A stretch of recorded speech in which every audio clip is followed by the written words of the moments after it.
Okay, as part of my quest to expose fake history, especially when it comes to Islam, let's take a look at a rather interesting quote from the academic John Esposito. And if you don't know who he is, let me read to you a little bit about him. This information is compiled from various websites, including Wikipedia. Basically, John Esposito is an award-winning professor of Islamic studies at Georgetown University, author of more than 35 books on Islam, editor-in-chief of numerous Oxford reference works, including the Oxford Encyclopedia of the Modern Islamic World and the Oxford History of Islam, advisor to the award-winning PBS documentary Muhammad, Legacy of a Prophet, and perhaps most notably, he's a go-to expert, certainly in his heyday in the early 2000s, following 9/11, when he was frequently called on to brief government agencies, including the State Department, FBI, CIA, Department of Homeland Security, and various branches of the military. So clearly, this man knows his Islam. Here's also a little fun fact. Yours truly was a student at Georgetown University some 25 years ago at the Center for Contemporary Arab Studies. And I do recall seeing him around, and he was essentially treated like a don. You know, his word was law when it came to Islam. So let's take a look at some of his words and see how lawful they are. So let me read to you an excerpt from one of his books, Islam, the Straight Path. This comes from page 64. Pay attention, especially to the first part. 5 centuries of peaceful coexistence elapsed before political events and an imperial papal power play led to centuries-long series of so-called holy wars that pitted Christendom against Islam and left an enduring legacy of misunderstanding and distrust. I can't begin to tell you how utterly preposterous this statement is, but that's the purpose of this video, so bear with me. Here we go.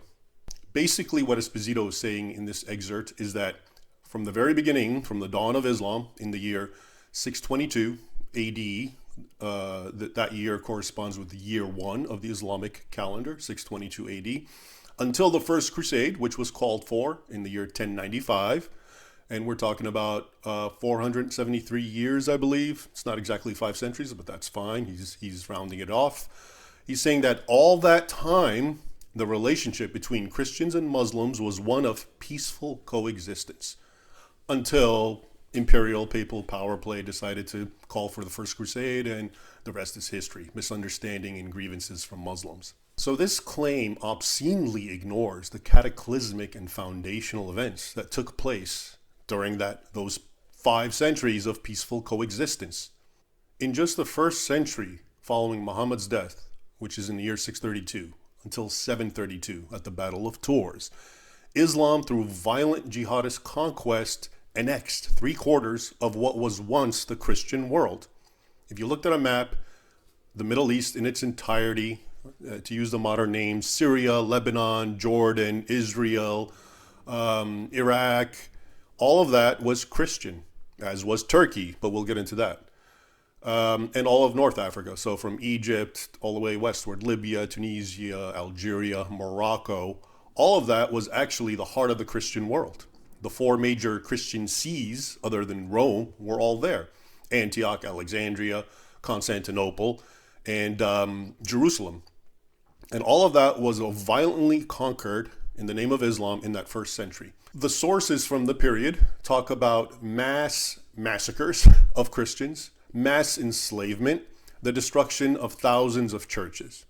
Okay, and this goes on all throughout North Africa and the Middle East at the hands of Muslims following the death of Muhammad. And Muhammad himself called for this.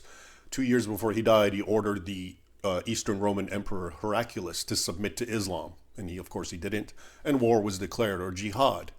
Okay, and it's also interesting that, especially in the Islamic sources, in the Islamic historiographical tradition, that these wars are presented as jihads. In other words, the reason Muslims did that they conquered this large swath of Christian territory, 3/4 of it, is because Christians were infidels, and Islam commands the conquest of infidel territory and giving them the 3 choices: convert, or become a Themi, pay tribute, etc., or fight to the death. Again, this was just the first of Esposito's 5 centuries of peaceful coexistence. That's what happened. Now, we can get into all the other centuries from that point until the First Crusade, those 5 centuries, but there's no time in this video. I hope eventually to actually make more detailed videos looking perhaps even into every country, how it was conquered and what the original sources say. But suffice to say, it's more or less the same thing. In just the year 1009, the Fatimid Caliph, Hakim B'Amr Allah, according to Muslim sources, I'm stressing this, it's not according to evil Christian sources, he destroyed 30,000 churches in the Middle East, in Egypt and Greater Syria, which of course, again, is a reflection of how Christian that region was. That's what the sources say. That's from al-Makrizi, the Muslim historian. But it's also found in other Islamic sources as well. So at any rate, let's fast forward to just a few decades before the First Crusade, which is still part of Esposito's 5 centuries of peaceful coexistence, because he's saying everything before the First Crusade in 1095 was peaceful coexistence. Okay, so a lot of the quotes I'm going to read to you are from Matthew of Edessa, a contemporary. He was an Armenian historian who actually ended up being killed at the sack of Edessa in 1144, which presaged the Second Crusade. But his source is invaluable, his chronicle, and it's a contemporary, again, eyewitness account for many of the events. Now, he writes that in the year 1019, quote, "The first appearance of the bloodthirsty beasts, the savage nation of Turks, entered Armenia and mercilessly slaughtered the Christian faithful with the sword." And then in 1049, the Turks reached the unwalled city of Arsdan and, quote, "put the whole town to the sword, causing severe slaughter, as many as 150,000 persons," unquote.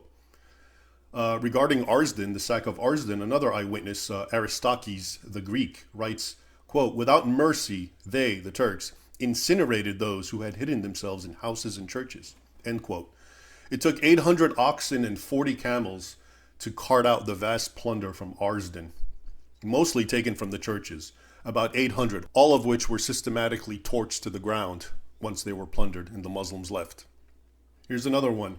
During the Turkish siege of Sebastia in modern-day Sivas, Asia Minor, Anatolia, Turkey, and this happened in 1060, 600 churches were destroyed and, quote, "many women and children were led into captivity," unquote. Another raid on Armenian territory around that same time saw, quote, "many and innumerable people who were burned to death," end quote.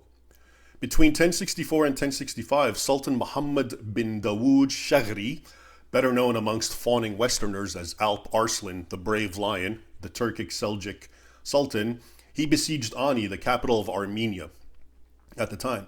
And once inside, the Turks, quote, "began to mercilessly slaughter the inhabitants of the entire city, and piling up their bodies one on top of the other. Innumerable and countless boys with bright faces and pretty little girls were carried off together with their mothers," unquote. Not only do Christian sources document the sack of Ani, often in apocalyptic terms, but so do some Muslim ones. According to one source, an Arabic man writes, quote, "I wanted to enter the city and see it with my own eyes after it was sacked. I tried to find the street without having to walk over the corpses, but that was impossible." That comes from Alfred Friendly's book, The Dreadful Day, about the Battle of Manzikert. Nor was there much doubt what fueled these Turks' animus towards the Christians of Armenia. According to a man just known only as David, and he's in Matthew of Edessa's Chronicles, he said to his countrymen the following, quote, "This nation of infidels, the Turks, comes against us because of our Christian faith, and they are intent on destroying the worshippers of the cross and on exterminating the Christian faithful. Therefore, it is fitting and right for all the faithful to go forth with their swords and to die for the Christian faith," which is what they did, to no avail. They all got slaughtered and enslaved. Now, as the Turks moved westward into Asia Minor or Anatolia, they visited the same sorts of atrocities on the Greeks. Mass slaughter, mass enslavement, and destruction of churches. Here's what the Eastern Roman Emperor of the time, Alexius I, wrote to his friend Robert of Flanders, who himself would participate in the First Crusade. The emperor wrote, quote, "The holy places are desecrated and destroyed in countless ways. Noble mothers and their daughters, robbed of everything, are violated one after another, like animals. Some of their rapists shamelessly place virgins in front of their own mothers and force them both to sing wicked and obscene songs until they have finished having their ways with them. Men of every age and description boys, youths, old men, nobles, peasants, and what is still worse to hear, clerics and monks, and woe of unprecedented woes. Even bishops are defiled with the sin of sodomy, meaning they were being raped and gang raped. And this is actually recorded in many sources, not just from the emperor. And so, after the passage of these 5 centuries of peaceful coexistence, we finally come to the origins of the First Crusade. At the Council of Clermont in 1095 in France, Pope Urban II said the following in an assembly amongst the Christians, many of them who were knights. Pope Urban said, quote, "They, Muslim Turks, have completely destroyed some of God's churches, and they have converted others to the uses of their own cult," meaning they made them mosques. "They ruin the altars with filth and defilement. They circumcise Christians and smear the blood from the circumcision over the altars or throw it into the baptismal fonts. They are pleased to kill others by cutting open their bellies, extracting the end of their intestines and tying it to a stake. Then with flogging, they drive their victims around the stake until, when their viscera have spilled out, they fall dead on the ground. They tie others, again, to stakes and shoot arrows at them. They seize others, stretch out their necks, and try to see whether they can cut off their heads with a single blow of a naked sword. And what shall I say of the shocking rape of women? Who is to repair this damage if you do not do it? Rise up and remember the manly deeds of your ancestors." And at that point, this is when all the Christians in assembly, most of them, like I said, knights, stood up and said, "Deus vult," God wills it. And the first crusade of history was off, ruining those 5 peaceful centuries of coexistence that preceded it. So now you know what was really happening before and led directly to the First Crusade. During John Esposito's otherwise 5 centuries of peaceful coexistence between Muslims and Christians. I should add that the only time that John Esposito tries to address this question of what Muslims were doing to Christians is a few sentences after the excerpt I read. In fact, he basically mocks when the knights got up and said, "Deus vult," God wills it. He writes as follows. "This was ironic that the knights cried out, 'Deus vult,' because, as one scholar has observed, God may indeed have wished it, but there is certainly no evidence that the Christians of Jerusalem did, or that anything extraordinary was occurring to pilgrims there to prompt such a response at that moment in history." The scholar that Esposito is quoting is Francis E. Peters in an essay he wrote called "Early Muslim Empires." Now, clearly, this academic is just as delusional, if not dishonest, as John Esposito. To claim that nothing was happening to Christian pilgrims in the years leading up to the First Crusade is itself extraordinary. Here, for example, is what Michael the Syrian, another contemporary chronicler and eyewitness of the times, writes was happening. As the Turks were ruling the lands of Syria and Palestine, they inflicted injuries on Christians who went to pray in Jerusalem. They beat them, pillaged them, and levied the poll tax, jizya. In other words, they extorted them of money. Moreover, every time they saw a caravan of Christians, particularly those coming from Rome and the lands of Italy, they made every effort to cause their death in diverse ways. Or consider what happened to this large German pilgrimage to the Holy Land in the year 1064. According to one of its survivors, quote, "Accompanying this journey was a noble abbess, a head nun, of graceful body and of a religious outlook. Setting aside the cares of the sisters committed to her, and against the advice of the wise, she undertook this great and dangerous pilgrimage. The pagans, the Muslims, captured her, and in the sight of all, these shameless men gang raped her until she breathed her last, to the dishonor of all Christians. Christ's enemies performed such abuses and others like them on the Christians." End quote. So there it is, the truth about John Esposito's 5 centuries of peaceful coexistence between Muslims and Christians, until those evil European Christians ruined it all by launching the First Crusade.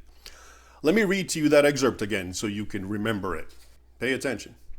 5 centuries of peaceful coexistence elapsed before political events and an imperial papal power play led to centuries-long series of so-called holy wars that pitted Christendom against Islam and left an enduring legacy of misunderstanding and distrust, which is why, of course, Muslims have grievances and engage in terrorism today, etc., etc. That's the sort of thing he tells all those governmental agencies. All right, now ask yourself this. If Esposito and so many other academics and experts just like him who are regularly consulted, including by governmental intelligence and military agencies, can lie so flagrantly about 5 entire centuries in an effort to blame Christians for starting hostilities with Muslims, what else are they lying about when it comes to the relationship between Islam and the West?